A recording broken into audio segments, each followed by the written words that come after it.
अभी के टाइम पे ना कई सारे स्कॉलरशिप का ऑनलाइन हो रहा है, जैसे कि मैट्रिक इंटर पास स्कॉलरशिप या फिर 10-12 पास स्कॉलरशिप। एनएसपी का जो ऑनलाइन है शुरू होने जा रहा है, मतलब एनएसपी का कट ऑफ लिस्ट आने जा रहा है। पोस्ट मैट्रिक स्कॉलरशिप जिसको पीएमएस भी कहते हैं, उसका भी ऑनलाइन 15 जुलाई से शुरू होने जा रहा है। लेकिन मैं आपको बता दूं कि चाहे मैट्रिक इंटर पास स्कॉलरशिप का 8,000, 10,000, 15,000, 25,000 रुपया लेना हो, चाहे आपको एनएसपी के तहत 76,000 रुपये लेने हो, चाहे आपको पोस्ट मैट्रिक स्कॉलरशिप का लाभ लेना हो, एक काम तो सबको करना पड़ेगा और उसके बिना ना आपको पैसा नहीं मिलने जा रहा है। और मैं आपको बता दूं कि इस मामले में अधिकतर स्टूडेंट जो है ना गलती करते हैं। अभी आप यही देखिए ना, मैट्रिक इंटर पास स्कॉलरशिप का बहुत सारे बच्चे स्टेटस चेक कर रहे हैं। स्टेटस चेक करने में उनका रिजेक्टेड बाय पीएफएमएस लिख दिया।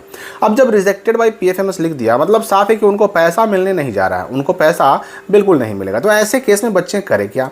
आखिर उनके सामने क्या विकल्प है? तो मैं आपको आधार सीडिंग कैसे करना है, आधार सीडिंग का स्टेटस कैसे चेक करना है, कौन सा अकाउंट में पैसा आएगा और पैसा आएगा कि नहीं आएगा, ये सारी चीज़ें मैं स्पष्ट करने वाला हूँ। क्योंकि मैं आपको पहली बात तो स्पष्ट यही बता दूँ कि भाई आधार सीडिंग एक ऐसी चीज़ है कि जिसके ना होने से आपको कोई भी सरकारी लाभ मिलने नहीं जा रहा है। सरकारी लाभ कोई भी हो, अब चाहे वो एनएसपी का पैसा हो, नेशनल स्कॉलरशिप पोर्टल का पैसा हो, या फिर पीएमएस पोस्ट मैट्रिक स्कॉलरशिप का पैसा हो, मैट्रिक इंटर पास प्रोत्साहन राशि का पैसा हो, 10,000, 8,000, 25,000, 15,000, कोई भी राशि नहीं मिलेगी अगर आपका आधार सीडिंग ना होगा। तो आखिर ये आधार सीडिंग हम कैसे चेक करेंगे और हमारे किस बैंक अकाउंट में पैसा आएगा ये हमें कैसे मालूम पड़ेगा? हमारा आधार सीडिंग है कि नहीं है ये कैसे मालूम पड़ेगा?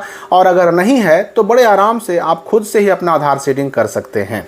तो इन सारी चीज़ों के लिए सिंपली सबसे पहले तो गूगल में आप सर्च कीजिए लिख करके बिहार बोर्ड इन्फो, और जब बिहार बोर्ड इन्फो लिख के सर्च कीजिएगा और जो सबसे ऊपर रिजल्ट आएगा उसको सिंपली आपको क्लिक करके ओपन कर लेना है। यहाँ पर सबसे ऊपर ही एक पोस्ट नजर आएगा, matric inter pass scholarship 2026। Simply इस पोस्ट को ओपन कर लीजिए। इसमें ना आधार सीडिंग है कि नहीं है और है तो किस बैंक अकाउंट से है वो भी चेक कर सकते हैं आप। और अगर आधार सीडिंग नहीं है तो आप यहीं पर ऑनलाइन ही अपना आधार सीडिंग करवा भी सकते हैं। इस पोस्ट के सबसे लास्ट में चले जाइएगा और सबसे लास्ट में एक लिंक मिलेगा आपको, आधार सीडिंग स्टेटस चेक करें और खुद से आधार सीडिंग करें।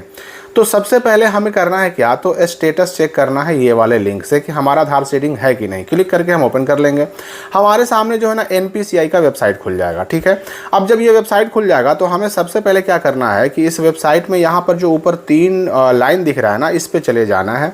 इस पर जाइएगा ना तो आपको यहाँ पर मिलेगा एक ऑप्शन कस्टमर का, और कस्टमर वाले ऑप्शन पर क्लिक कीजिएगा तो कई सारे ऑप्शन खुलेंगे। हमको बाकी सब चीज़ों से मतलब नहीं है। यहाँ पर ये वाला ऑप्शन ध्यान दीजिएगा, भारत आधार सीडिंग इनेबलर बेस, ठीक है ना, इसी पर क्लिक करना है। इसको हम क्लिक कर लेंगे और हमारे सामने जो आधार सीडिंग का जो पोर्टल है या फिर जो इंटरफेस है वो खुल जाएगा हमारे मोबाइल स्क्रीन पर, और अगर आप लैपटॉप से कर रहे हैं तो वहाँ खुल जाएगा। अब इसमें ना आपको कई सारे ऑप्शन दिखाई पड़ेंगे।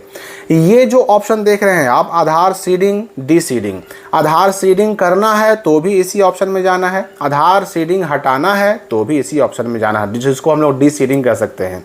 फिर आपका आधार सीडेड है कि नहीं वो अगर आपको चेक करना है तो इस ऑप्शन में जाना होगा, आधार मैप्ड स्टेटस। मैं आपके सामने लाइव चेक करके दिखाता हूं कि आखिर आधार सीडिंग जो है हमारा किस बैंक अकाउंट से है, पैसा अगर किसी चीज़ का आएगा, स्कॉलरशिप का आएगा तो किस अकाउंट में आएगा। तो सिंपली हम आधार मैप्ड स्टेटस में जाएंगे। यहाँ पर देखिए 3 बॉक्स हैं, 4 अंक शुरू वाले आधार के इसमें, 4 अंक जो है बीच वाले इसमें और 4 अंक इसमें डाल देना है अपना आधार नंबर का। मैं आधार नंबर एंट्री कर लेता हूँ। ये मैंने अपना आधार नंबर एंट्री कर लिया। ठीक है, आधार नंबर डालने के बाद यहाँ पर नीचे क्या खुल जाता है, तो कैप्चा यानी कि 315306 जो यहाँ पर हमें इस फोटो में दिखाई दे रहा है, इस पर हम क्लिक कर डाल देंगे, एंट्री कर देंगे और उसके बाद क्लिक कर देंगे चेक स्टेटस पर। चेक स्टेटस पर क्लिक करते ही हमारे मोबाइल पर आ जाएगा ओटीपी। यहाँ पर मैं बता दूं कि देखिए आपका मोबाइल नंबर आधार से रजिस्टर्ड होना जरूरी है। ठीक है ना, रजिस्टर्ड रहेगा तभी जाकर के आप ये काम कर पाइएगा। तो ओटीपी हमारा आ चुका है, इसको हम पहले एंट्री करते हैं। तो ये ओटीपी हमने एंटर कर दिया। आपका मोबाइल नंबर जो है आधार से लिंक होना चाहिए, आधार में मोबाइल नंबर जुड़ा हुआ होना चाहिए, तभी आप ये काम कर पाइएगा।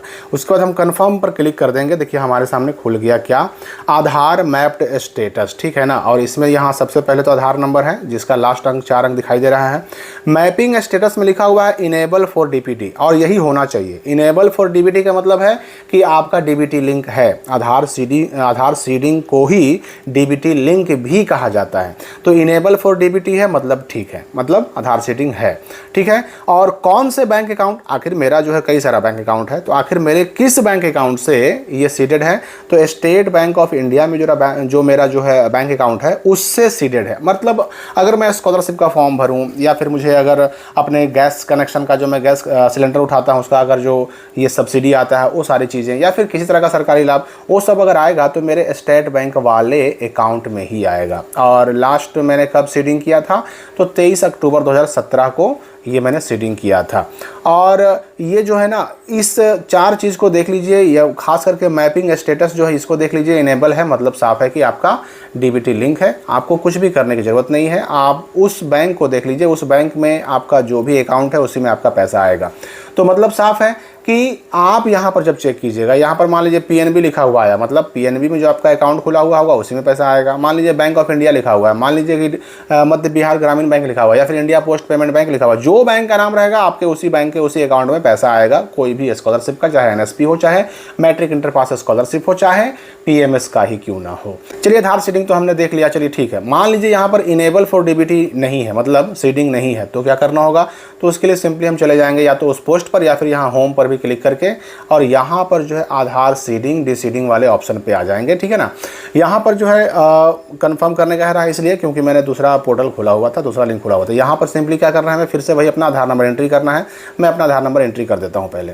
ये मैंने अपना आधार नंबर एंट्री कर दिया। उसके बाद आपको क्या करना है, सीडिंग करना है। पहले से अगर सीडिंग नहीं है तब तो सीडिंग करना है, और अगर सीडिंग किया हुआ है आपको सीडिंग हटाना है तो फिर डी सीडिंग करना होगा। मतलब अगर आपको मान लीजिए कि जैसे अभी मैंने दिखाया ना आपको कि मेरा स्टेट बैंक ऑफ इंडिया के अकाउंट से सीडेड है और मुझे अब पीएनबी वाले अकाउंट से करना है, या फिर एक्सिस बैंक या फिर आईसीआईसीआई बैंक, कोई भी बैंक हो, हमें चेंज करना है, तो पहले डी सीडिंग करना पड़ेगा, ठीक है ना। पहले डी सीडिंग करना पड़ेगा और उसके बाद सीडिंग करना पड़ेगा। लेकिन जिसका आधार सीडिंग है ही नहीं तो वो सिंपली कौन सा ऑप्शन चुनेगा, तो यहाँ पर सीडिंग वाले ऑप्शन को चुनेगा, यहाँ पर क्लिक कर देंगे हम, ठीक है।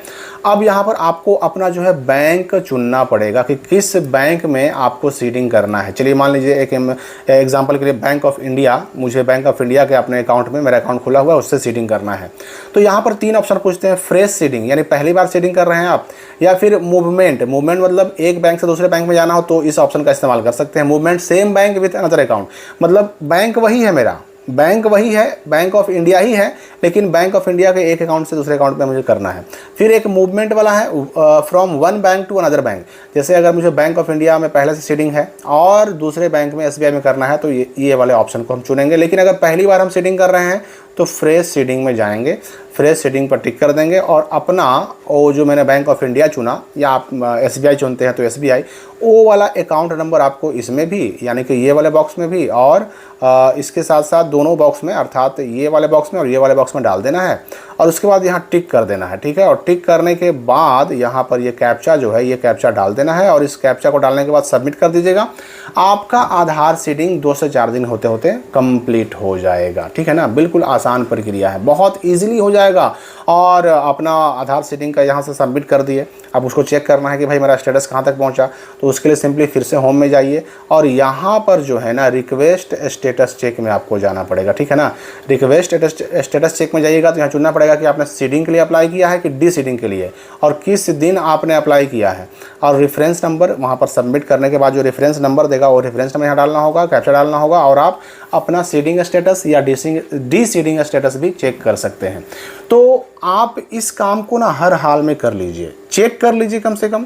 अगर चेक कर लीजिए दिखा रहा है मतलब साफ है, पैसा आपका आएगा ही आएगा। और अगर मान लेते हैं कि यहाँ पर चेक करने के बाद इनेबल दिखा रहा है फिर भी आपका मैट्रिक इंटर पास स्कॉलरशिप में रिजेक्टेड बाय पीएफएमएस लिख दिया है, तब तो आपके पास या तो आपको मेल करना होगा, या फिर उस दिए हुए पोर्टल पर दिए हुए नंबर पर कॉल करना होगा, या फिर इंतज़ार करना होगा। हो सकता है दोबारा से वेरीफाई करवाया जाए और दोबारा से फिर आपका सारी समस्या सॉल्व हो जाए। तो ये चाहे सीडिंग करना हो या डी सीडिंग करना हो, चाहे आपको चेक करना हो, सब चीज़ों के लिए जो लिंक है वो दिया गया है। हैं, यानी इस पोस्ट में दिए हुए नीचे वाले दोनों लिंक से आप ये काम सारा कर सकते हैं बड़े आराम से, ठीक है ना। तो ये काम ज़रूर कर लीजिए। अप्लाई कर दिया है तो भी, अप्लाई करने वाले हैं तो भी, और अगर आपको पैसा मिलने में ये फिर कन्फ्यूजन है कि हमारे किस अकाउंट में पैसा आएगा, तो उस चीज़ को भी बड़े आराम से आप चेक कर सकते हैं। तो हम आधार सीडिंग स्टेटस कैसे चेक करें या आधार सीडिंग कैसे करें, आधार सीडिंग कैसे किया जाता है, पूरी बातें मैंने आपको बता दी। कोई कन्फ्यूजन अगर बच गया हो तो आप कमेंट करके पूछ सकते हैं। हम मिलेंगे अगली वीडियो में नए अपडेट के साथ।